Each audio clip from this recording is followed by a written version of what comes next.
અને અમુક કસ્ટમ છે, રિવાજ છે.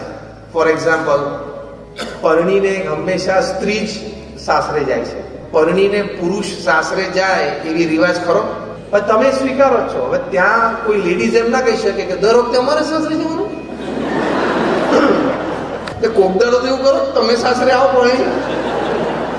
2000 વર્ષથી અમે જ સાસરે જઈએ છીએ, તો હવે 2000 વર્ષ એવા કાઢો પૃથ્વી પર કે પુરુષ પરણી સાસરે આવે. એક રિવાજ બની ગયો છે, કસ્ટમ છે. હા કે ના? ટ્રેડિશન છે. અમને એક જણે એવો પ્રશ્ન પૂછેલો, તમે બહેનોને દૂર બેસાડો છો તો તમે સેકન્ડ ક્લાસ સિટીઝન તરીકે ટ્રીટ કરો છો. મેં કહ્યું એવું નથી. It's a sense of discipline, it's a sense of holy line of discipline. પછી મેં એમને સામે પ્રશ્ન પૂછ્યો કે અમે તો કદાચ સત્સંગ માટે 2, 5, 15 મિનિટ માટે અથવા કલાક 2 કલાક માટે મર્યાદામાં બેસાડ્યા, તમે તો લાઈફ ટાઈમ એને સેકન્ડ ક્લાસ સિટીઝન ટ્રીટ કરો છો. કેમ ખબર છે?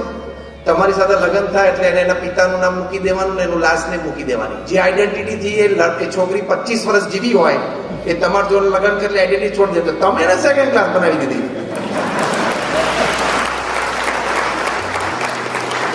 તમે જેન્ડર ઇક્વાલિટીમાં માનતા હો તો લગ્ન કરી રીતે પૂછો ને પત્નીને કે ભાઈ હવે this is the age of gender equality, okay?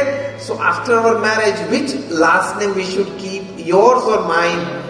આવું તો પૂછ્યું નહોતું જેન્ડર ઇક્વાલિટીમાં. હજી ચાન્સ છે એફિડેવિટ કરાવવાનો, જેન્ડર ઇક્વાલિટી બહુ માનતા હોય.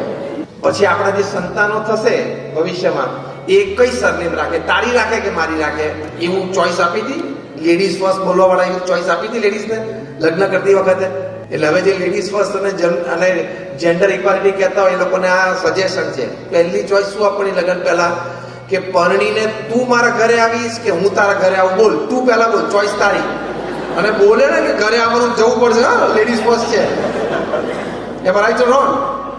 સેકન્ડ થિંગ, બીજું ચોઈસ આપવાની કે લાસ્ટ નેમ કઈ રાખશું તારી, એટલે આપણી એઝ અ કપલ, તારું લાસ્ટ નેમ છે કે મારું લાસ્ટ નેમ છે. ત્રીજી ચોઈસ આપવાની કે તારું ફૂલ નામ લખે એમાં વચ્ચે મારું નામ રાખવાનું કે હું ફૂલ નામ લખું એમાં તારું નામ